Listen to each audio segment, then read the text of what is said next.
Okay, so hey guys, and welcome back to another Axel 72 video, and in today's video I'm going to be giving my prediction for the Carlos Ulberg versus Dominick Reyes fight. And so if you are new around here and you haven't yet subscribed, please do so, like the video if you do indeed like the video, and and feel free to join the Patreon as well. Sorry, I'm always kind of talking on about this at the moment, but again, you can request any kind of combat sporting related content.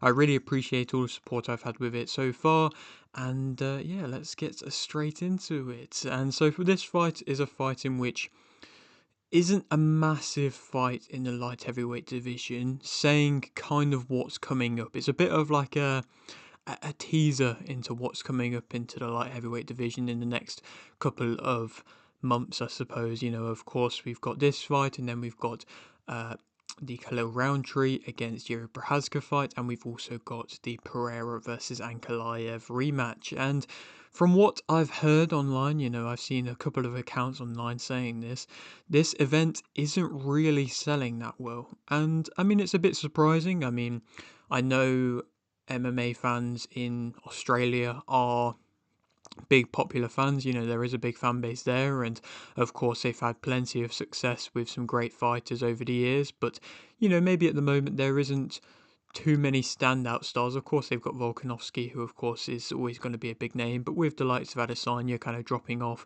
Robert Whittaker dropping off a bit as well, maybe the standout kind of names aren't quite there. And I don't think a Carlos Ulberg has really cemented himself as a standout name to, be a big enough name to really headline a slot. But it seems like they're now trying to reduce ticket prices, and it seems as though, from what I've heard, they've only kind of sold half the arena so far. And again, that's really surprising. I mean, anytime that the UFC kind of comes to a country, whether that be in the UK or, when they went to Azerbaijan, it was a big, selling point there. Or when they've gone to France, they seem to always be able to sell no matter who's on the card, how kind of big and strong the actual card is. But with Australia, maybe that isn't the case. Maybe they have been kind of spoilt over the years with the selection of great UFC events that maybe no longer will they just kind of come just from the name of the UFC alone. And it actually has to be, a good, strong event. And I think with the lack of a strong event, in my opinion, and, yes, they've got a lot of Australian talent on the card, but the co-main event isn't the best, and that's been shifted around. There's been a few fights that have been shifted around on this card and kind of moved off it. And so again, it's maybe reducing the hype a little bit as a whole. And so, as well with, like I've mentioned, Carlos Ulberg, he's not quite in that kind of stardom position just yet. I don't think he's a big talker. He's coming off two decision victories, which were quite close decisions in not the most exciting of fights. Again, I just don't think it's fueling the fans to, really want to flock to this event. And at the same time, it might make the UFC even reluctant to want to, come there again, unless, of course, something like a Volkanovski's fighting, if they know that it isn't going to sell that well. And again, that would be, quite a big thing, to not have an event in Australia with the UFC. But of course, this one is, and we'll have to wait and see, how full the arena is when it actually comes to a fight night. But to speak about both fighters, I mean, Reyes has had a big climb back to the top of the division in, the past couple of fights. He was, at the top about 5 years ago when he was fighting for the title against John Jones, and he controversially lost, and arguably a lot of people thought that he did enough to be able to win the kind of first 3 rounds. He believed it himself, and then Jones kind of came back into the second part of the fight, but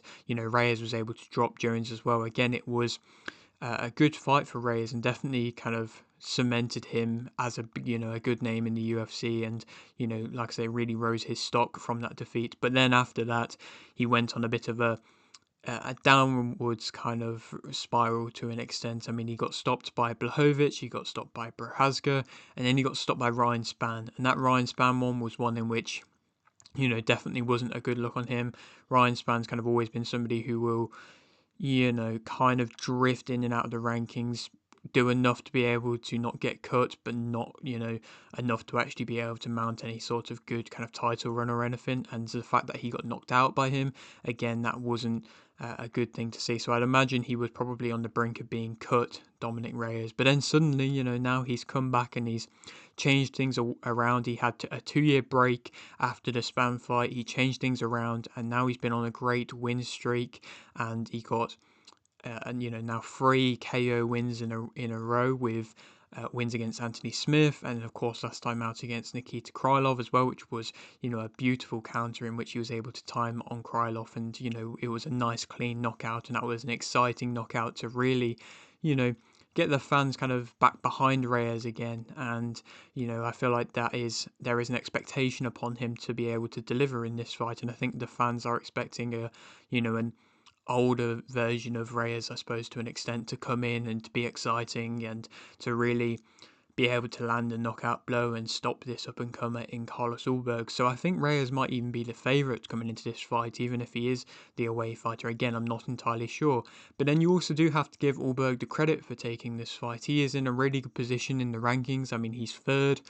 If Pereira was to win against Ankalaev, he could be the next guy to come and step in as a contender and as a challenger. If he'd have just waited around in that third position, he easily could have jumped straight in, because of course Pereira, yes, wants the big fights, but at the same time there isn't really a tremendous amount of options. The heavyweight division is a bit tied up and a bit messy at the moment. So if Pereira was to beat Ankalaev, at the same time, he's probably not going to want to fight Prochazka or Roundtree again. So he probably would go on to fight Ulberg. So again, like I said, you've got to give Ulberg credit for taking this risky fight against somebody who is ranked 7th in the rankings compared to his ranking of 3. And like I say, he is somebody who's got a lot of momentum. He's on a great run of his own. He's coming off 2 decision wins against Uzdemir and Blachowicz, and them decision wins may have kind of harmed his hype a little bit, like I've kind of talked about, and the fact that before that he was getting a lot of stoppages, and there was a bit of hype around him, and I was excited to see him coming into the UFC rankings. But then after the Uzdemir fight and the Blachowicz fight being quite stale, slow fights where not really too much happened, he was a bit hesitant to try and throw and to try and really mount an attack against Blachowicz. And he looks like he has got good skills. The speed's definitely there, the youthfulness is there, the accuracy's there, but it's just, like I say, that kind of knockout killer blow, he seems to be a bit hesitant and a bit reluctant, and I think perhaps he could be like that coming into this fight against Reyes, where Reyes, of course, is coming off 3 back-to-back stoppages.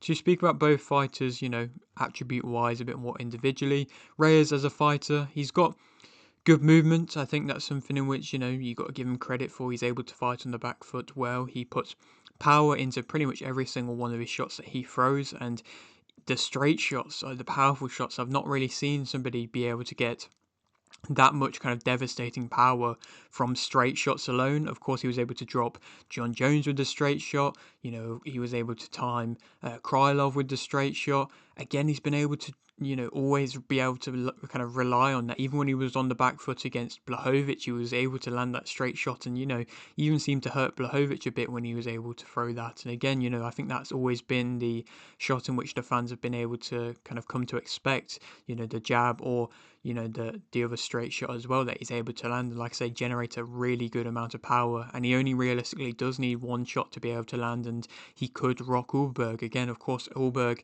hasn't had to deal with the legendary Polish power of Blachowicz. He kind of nullified that, and then he was against Uzdemir, and Uzdemir isn't really known for being a powerful puncher, so he hasn't really had to face a tremendously powerful puncher just yet. So again, Reyes could be able to test Ulberg's chin. I think Reyes fights best at a mid-range. He's got a good strong inside leg kick and mixes it up with a nice high kick. He's composed, he picks his shots nicely, he's able to, for the most part, maintain, quite a good distance. I think he is fighting best when he is maintaining a distance, and I think that's what, Jones was eventually able to, get in close and start wrestling up on him, and that's what, was able to get him the win. He pushes you back with shots. He's got good timing to walk you onto shots. He's able to set that trap. Of course, he was able to do that with Krylov, taking that kind of slight step backwards to then be able to cock off kind of the big kind of time shot in which he needed to be able to get him out of there. He's well disciplined. He will leave exchanges when necessary. He's not getting greedy in exchanges. He's not allowing his opponent to control the pace. And again, you think back to that John Jones fight, he was able to, really disrupt the pace and the rhythm of John Jones, especially early on with his pace. And he's got a solid takedown defense, I believe, as well. Negatives about him, of course, he's been hurt bad. That's something in which, of course, is an obvious thing. He's been, knocked out badly. And of course, Ulberg isn't coming off knockout victories, but he has got power, and that power definitely could still cause Reyes problems. He goes back with his chin in the air, I believe. He can kind of slap punches away instead of blocking them with his guard. He often will throw in singulars, and again, if that singular isn't enough, then, he could be in trouble. Of course, the fighters in which he's fought in the kind of fray in which he's won against, the Anthony Smith fight was an Anthony Smith, of course, who really isn't, a top level guy, and we kind of come to realise that, and he was on the serious decline. And then Krylov as well is somebody who's kind of been up and down in his career and's never really had, a great kind of chin really that proven himself. So again, that's they're really good wins, but they're not amazing, top guy wins. And this is where Ulberg can show like he's not been in them kind of same wars. He's not had his chin, broken down or worn down. He's not been hurt the same amount. And again, that might lead into Ulberg's favour. He doesn't really, when he does try and start fast again, it means he can slow down a bit later on. But I don't think he's starting as fast nowadays, and he doesn't really mix in wrestling too much. He kind of accepts pressure, like I say, going on the back foot. I think Ulberg also will accept pressure as well, so it will be interesting to see who comes, trying to be the one coming forwards in this fight. He can sometimes slow down later on. He doesn't always handle the high output too well. I think that was something in which he struggled with against Blachowicz. Fighting in the pocket, I think that's not really his best, and he can have a bit of a tendency to run away if things are, causing him a bit of troubles. And his punch variety, I think, is quite limited as well. He can, of course, seem to rely on them straight shots a little bit too much. And again, if it gets in close, it's difficult for him to be able to shorten that shot and be able to really, mix it into combinations. Ulberg as a fighter, he's light on his feet, he's got fast hands and feet. He's got rangy strikes, he's able to maintain quite a good distance, which again might not make this the most entertaining of fights if it is a bit of, again, a bit of a strategic matchup, because Ulberg we've seen is a disciplined fighter. He's not going to be just rushing in. He's going to be trying to wait for his moments. He'll chop down the leg, and I like the way that he has an outside kind of leg kick. He will try and slap an inside leg kick, but it's not as powerful and as effective, in my opinion, as his outside leg kick. He's got a sneaky kind of measuring jab that he tries to follow off, but again, it's still very disciplined, so he's going to be aware that Reyes has that shot in which he likes to throw, and he is going to be, trying to avoid it for sure. He can be patient, he carries his own good level of power himself, he feints well, he's got good reactions and youthfulness. I think he's the, fighter with the better reactions and the better agility as well. He's able to mix in his kicks with his hands, which is nice. He's able to kind of feint a kick and then go with a punch, or, vice versa, which again is nice. And he's able to reset well, if he gets into an exchange, he's able to circle back round and then again, create a lot more space and open things up again in the center of the cage. Negatives about him, I think he is, again, accepting of pressure, and I think overly respects opponents quite a bit, which again hasn't been a bad thing for him so far. But again, if he's always relying on fights being close at this high level and isn't really committing enough due to the risk of getting caught with shots, he might have a fight that, doesn't go his way on the scorecard. He can strike quite widely. He has a bit of a slicing jab that doesn't always kind of make the target or reach the target or really do a tremendous amount in, in the way of actually damaging opponents. I don't think he shortens up his shots that well, but I think he does have a better striking variety. He, again, doesn't mix in wrestling that much. They are both strikers, realistically. I think, for the most part, they're both strikers. He does seem to get moved more when he takes a shot, and he can take a little bit too long to let his hands go, can be a bit hesitant, and, can kind of freeze up a bit if he sees, an opponent trying to throw. He can definitely react to feints. He doesn't really check kicks that well. He stands quite tall, head on the line. He hasn't, like I say, had his chin tested yet. He squares up when he's throwing. He can kind of throw out swatting punches when exchanging, meaning that he's basically just trying to get you away from him with these kind of shots instead of actually, really taking the composure when he is, getting caught with shots and actually trying to line one up or, time one well. He also, like I say, I believe has an open guard as well.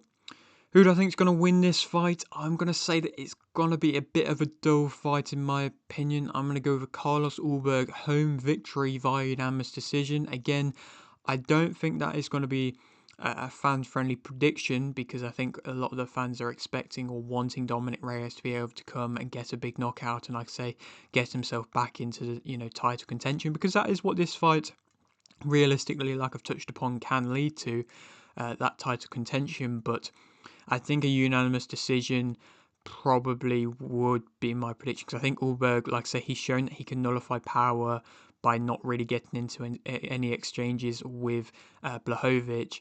And if he can see the shot coming, he can avoid, and his defensive movement isn't awful. Again, he's going to have to be wary of coming in when he does go into, his exchanges, and he's going to have to, utilize his head movement a bit better and, be wary of his chin being in the air.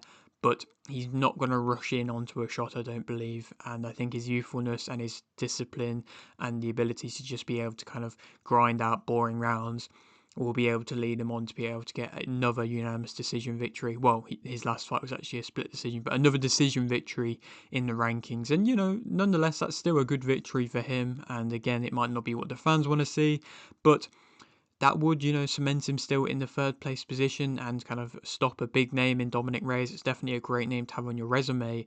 And then who he could go on to fight next? I mean, realistically, Pereira I've talked about maybe, but if Ankalaev wins as well, Ankalaev needs some kind of fresh blood, but then he might kind of go on to fight the winner of Prochazka versus Roundtree. It's difficult because if Ankalaev wins, he probably will fight the winner of Prochazka versus Roundtree because they're both kind of newish names for him to fight. If Pereira wins, he might fight Ulberg, because like I say, he's fought Prochazka and Roundtree. If if Pereira wins and wants to move on to heavyweight, then Prochazka and Roundtree could fight Carlos Ulberg for a vacant title. Again, it's tricky. We'll have to wait and see what happens. The light heavyweight division, there's a lot of good names in and around, but there's not a clear standout number one contender, I don't believe, just yet. But yeah, of course, we have to wait and see what happens with the other big fights happening soon. But yeah, that is it for today's video. Hope you did enjoy. Like the video. If you didn't, like the video, subscribe if you're new. And thanks for watching.